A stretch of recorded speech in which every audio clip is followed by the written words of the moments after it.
더마카와 함께 시선집중의 문을 열겠습니다. 어서 오세요. 네, 안녕하세요. 더마카입니다. 크로님이 울산은 비가 옵니다. 막걸리가 생각나는 아침이에요. 막걸리 같은 종배형 오늘도 삐딱하게 시작하죠? 네, 근데 아침은 좀 참아주세요. 네, 아침부터 달리시면 안 됩니다. 네. 막걸리 같은 종배형 이 수식어는 어떻게 생각하세요? 뭐 좋죠, 뭐 걸쭉하다, 그죠? 네. 그냥 이렇게 이해하고 넘어갈랍니다. 네, 토달지 그렇죠. 마세요. 네. 깊은 맛이 우러난다 뭐 이런 뜻이겠죠. 그럼요. 네. 네. 저는 막걸리는 좋아하지 않습니다. 아지매님. 네. 아지매님 겨울비 아니 봄비가 그쳤네요. 이제 대지가 속에 새 생명들이 꿈틀대며 기운차게 나오겠죠. 우리에게도 이런 희망찬 이 나라 대한민국의 기운찬 소식이 있었으면 좋겠습니다. 노력하겠습니다. 네. 네, 그리고 민복규님, 종배형님, 23년 9월 33년 군생활 전역 후 취업 후에 일상이 김종배입니다. 시선 집중을 들으며 출근 후에 김종배 팀장님과 하루 종일 업무를 합니다. 종배형님들 화이팅입니다. 아침엔 MBC 김종배, 낮에는 직장의 김종배 팀장님 쭉 네. 이렇게 간다라는 거죠. 그렇죠. 저녁에는 혹시 가족 중에는 없나요? 괜찮으시죠, 민복규님? 네. 정겹습니다. 네. 네, 괜찮은지 어떠신지는 안 쓰셨네요. 그냥 일상이 김종배입니다. 뭐 지겨움은 묻어나오지는 않는 것 같네요. 네. 알겠습니다. 네.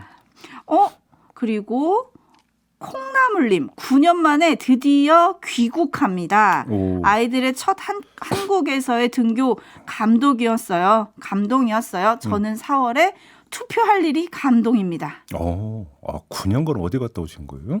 그러게요. 그 말은 안 써주셨는데 네. 9년 만에 드디어 귀국을 하셨다고 이제는 예. 한국에 정착해서 사시겠죠. 예. 아이들의 첫 등교를 보면서 감동을 하셨고 이제 4월 본인의 투표하면서 감동을 하시겠다. 네. 이런 얘기 올려주셨고요. 8486님 어제 꿈에 종배님 나오셨는데 로또 사야 하나요? 진짜로? 8486님 뭘 모르시네. JB타임즈에서 더마카가 촌철을 읽어주셔야 로또가 확률이 높아져요. 참고로 저는 복권을 로또나 저는 그 로또보다는 즉석식을 애용하는데 왜냐하면 승질이 급해갖고 대본 적이 거의 없습니다. 네, 그럼 어떻게 사지 마시라고 말씀드려야겠네요. 그건 자유인데 하여간 된 적이 거의 없다는 말씀을 드리겠습니다. 알겠습니다. JB타임즈 오늘 주목할 첫 번째 뉴스 어떤 건가요? 제가 엊그제 국민의힘의 공천 상황을 말씀을 드리면서 쌍특검법 재표결 전과 후에 현역 공천이 어떻게 될지를 주목해서 봐야 된다라는 말씀을 드린 바가 있습니다. 그랬죠. 자, 어제 하루 벌어진 일을 정리해서 말씀을 드리겠습니다. 서울 강남병의 유경준 의원, 부산 서동의 안병길 의원, 대구 달서갑의 홍석준 의원, 그다음에 비례대표 지성호 의원 4명이 모두 컷오프 됐습니다. 여기에 서울 강남갑, 강남을 대구 동군의갑, 대구 북갑, 울산 남갑 5개 지역이 국민 추천제 적용 대상 지역으로 확정이 됐습니다. 무슨 이야기냐? 현역이 줄줄이 지금 떨어져 나가고 있다. 이런 이야기가 되는 거 아니겠습니까? 네. 예를 들어서 홍석준 의원이 컷오프된 대구 달서갑에는 유영하 변호사, 박근혜 전 대통령의 복심으로 꼽히는 사람 아닙니까? 이 사람이 단수 추천을 받았다라는 점까지 함께 말씀을 드려야 될 것 같은데 이거보다 더 주목해서 봐야 되는 게 오늘 노컷 뉴스에 보도된 내용입니다. 간략하게 추려드리면 어제 역시 컷오프됐던 유경준 의원 당내 경쟁력 조사 결과 약 49%가 나왔다고 합니다. 이 정도 높은 거 아니에요? 다른 경쟁자들의 지지율과 비교하면 현저하게 높은 수치였다고 합니다. 지난 1월 16일과 23일 두 차례에 걸쳐 공천관리위원회가 의결한 공천 신청자 심사평가 기준에 따르면 경선 없는 우선 추천, 그러니까 전략 공천 대상이 될 수도 있는 수치였다고 합니다. 이 정도 수치면요? 그런데도 컷오프가 됐습니다. 국민의힘은 유경준 의원이 어떤 부적격 기준에 해당이 돼서 컷오프 됐는지 그 이유를 밝히지 않았고요. 장동혁 사무총장은 유경준 의원에 대해 재배치 논의 중이다. 이렇게만 말을 했다고 하는데 이 내용을 보도한 노컷뉴스는 유경준 의원이 유승민 전 새누리당 원내대표의 추천으로 원내에 진입했던 케이스, 다시 말해서 유승민계로 분류되는 이 점이 작동한 거 아니냐, 이 점까지 함께 제기를 했습니다. 지금 장동혁 사무총장이 어젯밤에 다른 언론과의 인터뷰에서 얘기한 걸 보니까 이제 현역 의원들 컷오프 얘기를 앵커가 물어보니까 시스템 공천임을 강조를 하면서 그분들이 이 국민 추천제 있잖아요. 네. 5곳 거기에 누구든 신청할 수 있다 이런 얘기를 하던데. 물론 그런데 그 현역 의원을 공천할 거면 굳이 국민 추천 대상 지역으로 선정할 이유도 없는 거 아니겠습니까? 그러니까요. 그게 맥락으로 놓고 보면 그렇게 봐야 되는 거 아니겠습니까? 아무튼 제가 말씀을 드리고 싶은 건 쌍특검법 재표결 전의 현역 탈락률과 쌍특검법 재표결 후의 현역 탈락률을 비교하면 현저한 차이가 난다. 비율만 놓고 본다면 이런 말씀을 드리는 겁니다. 네, 까루님이 이래서 입틀막 공천이라고 부르는 거 아닌가요? 라는 의견 보내주셨는데 여기에 대해서도 여당은 반박을 하긴 하더라고요. 이것 또한 시스템 공천이 낳은 결과다. 이렇게 얘기를 하는데 이게 민심에서는 또 어떻게 받아들여질지 궁금하고요. 일단 이채익 의원 같은 경우에는 무소속 출마하겠다. 이렇게 얘기를 했거든요. 홍석준 의원은 오늘 기자회견을 예고를 했습니다. 네, 9시 20분인가 지금 네. 국회에 기자회견장이 예약이 돼 있는데요. 어떤 말을 할지 또 궁금해지고요. 지금 이제 시스템 공천이라고 하니까 제가 노컷뉴스 보도 내용을 전달한 이유가 바로 그거겠죠. 그러면 시스템 공천이라고 한다면 명확한 규칙과 기준, 그럼 거기에 부합돼야 되는 것인데 지금 노컷뉴스가 보도한 내용에 보면은 이게 아닐 수도 있는 거 아니냐라고는 의혹을 제기한 거 아니겠습니까? 그렇죠. 그러면 이제 물론 다른 기준이 또 어떤 작용을 했다고 봐야 되는데 그게 뭐냐 물어보면 대답을 안 하고 있다라는 그렇죠. 것이고. 설명이 없다. 이 네. 부분에 또 밑줄을 그어야 할 것 같습니다. 어쨌든 당내 경쟁력 조사에서는 49%에 달하는 지지를 보였다. 네. 이 부분에 좀 밑줄 그어야 될 것 같고요. 제이비타임즈 다음 주목할 뉴스는 어떤 건가요? 경찰이 윤석열 대통령 동영상 관련해서 방심위에 방송통신심의위원회에 삭제를 요구했고 방심위는 차단 조치를 내린 바가 있습니다. 이미 많이 알려진 소식입니다. 이때 사유가 이 영상이 딥페이크 영상이다, 이런 이야기가 많이 돌았었습니다. 그런데 경찰이 이미 딥페이크 영상이 아니라는 자체 결론을 내려놓은 상태였다고 경향이 보도했습니다. 국가수사본부가 지난달에 서울경찰청 의뢰를 받아서 자체 개발한 딥페이크 탐지 프로그램을 가동한 결과 해당 영상이 진짜라는 결론이 나왔다고 합니다. 그래서 그 결론을 서울경찰청에 회신까지 해줬다고 하는데요. 진짜라고 하는 결론이 뭐냐? 딥페이크가 아니라는 얘기입니다. 해당 영상이 AI를 이용한 딥페이크가 아니라 실제 영상을 단순히 짜깁기한 것으로 보인다라는 의미입니다. 딥페이크로 만든 가짜 영상으로 판단되면 가짜라는 결과가 나오게 되어 있다고 합니다. 이 탐지 프로그램에 따르면.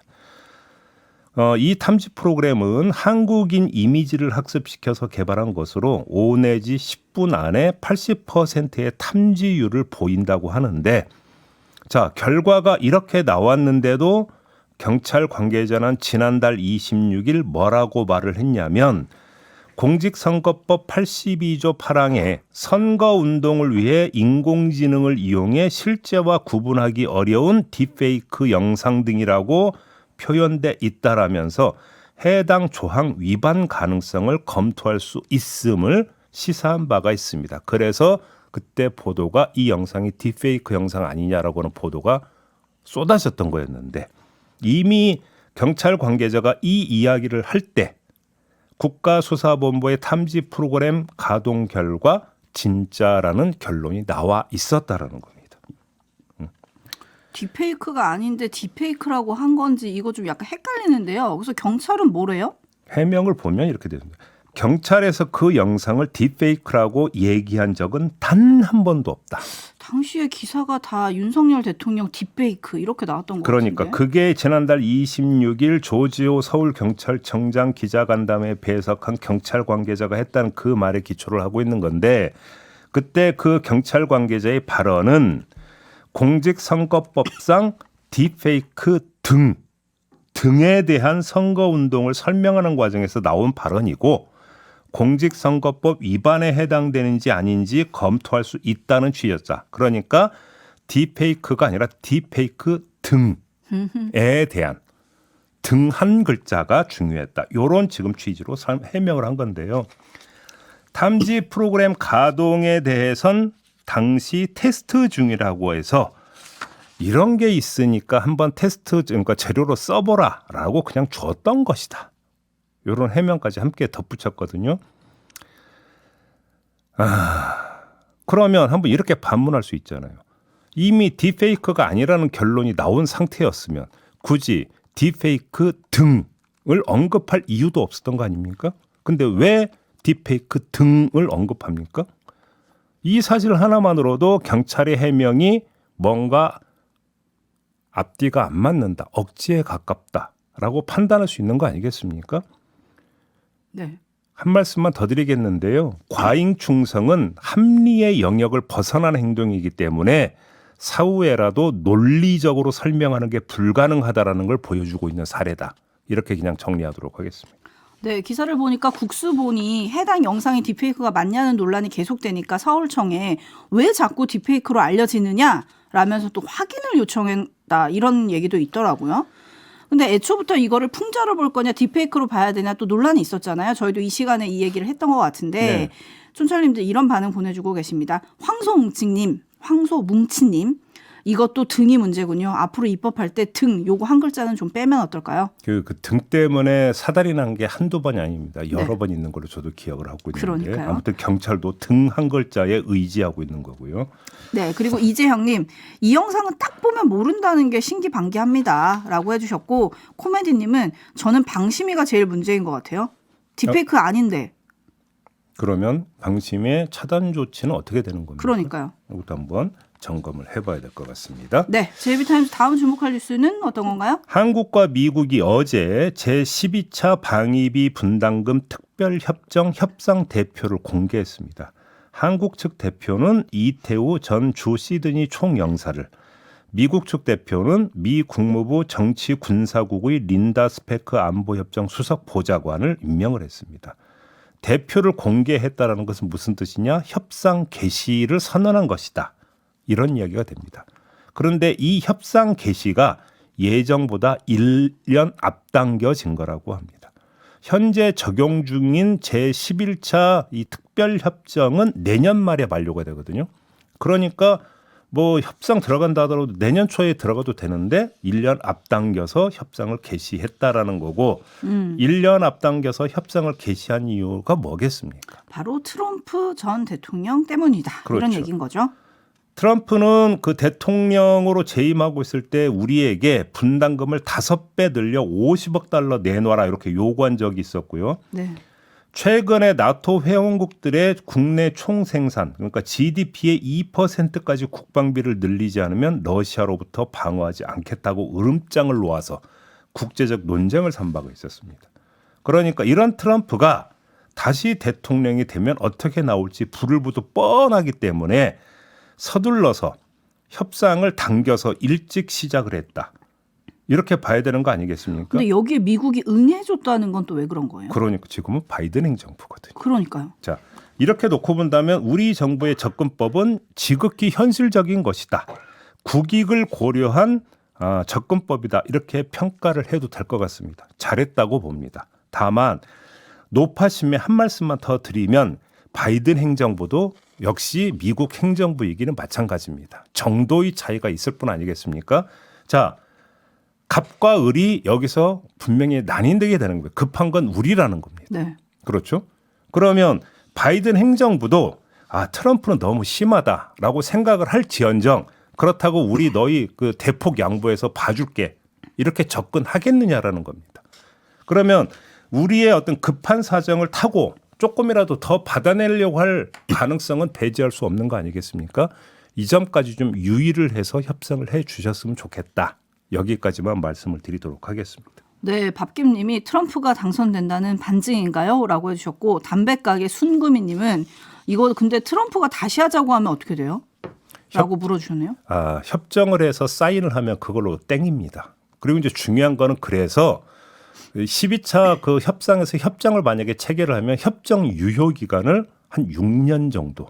그러면 어떻게 됩니까? 5년이 그 안에 포함되는 거잖아요. 트럼프 행정부 기간은 그러니까 트럼프 지나가겠다. 임기 안까지는 또 그러면 제13차 협정을 안 하도록 이렇게 협정 기간을 6년 이상으로 하는 방안도 추진할 계획이다라는 보도도 나오고 있습니다. 근데 이걸 바이든 행정부가 왜 받아들였는지 저는 계속 그게 궁금한데요. 아무튼 지켜보도록 하겠습니다. 네.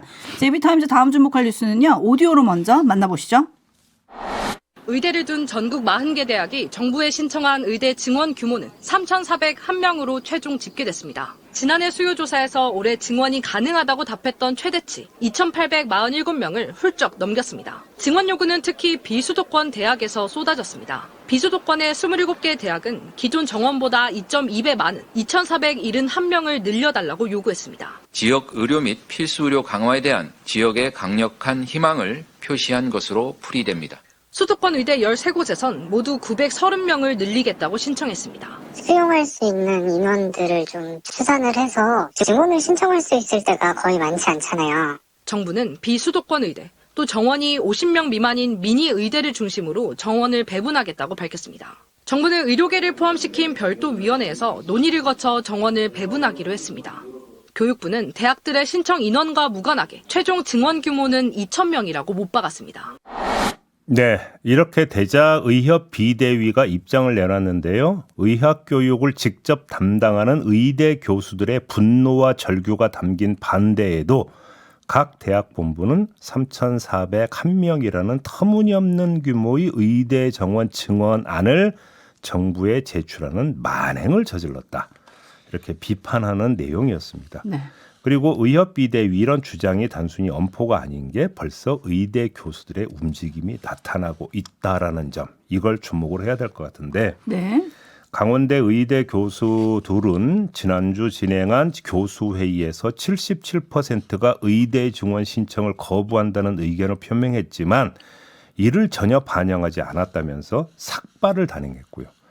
울산대 의대 교수들은 성명서를 내고 전공의들을 겁박하는 정부의 사법 처리가 현실화한다면 스승으로서 제자를 지키기 위한 행동에 나설 것이다라고 밝혔고, 충북대 병원 심장내과의 한 교수와 경북대 병원의 한 외과 교수는 SNS에 글을 올려서 사직 의사를 표명을 했고, 서울대병원 교수 일부는 그저께 열린 긴급 교수 간담회에서 전공의 보호에 나서지 않는 김영태 서울대 병원장과 김정은 서울의대 학장의 사퇴를 요구를 했고, 서울 아산병원 교수들은 사직과 겸직 해제 가운데 어떻게 집단행동을 벌일지를 놓고 투표하는 것으로 알려졌다는 보도까지 나오고 있습니다.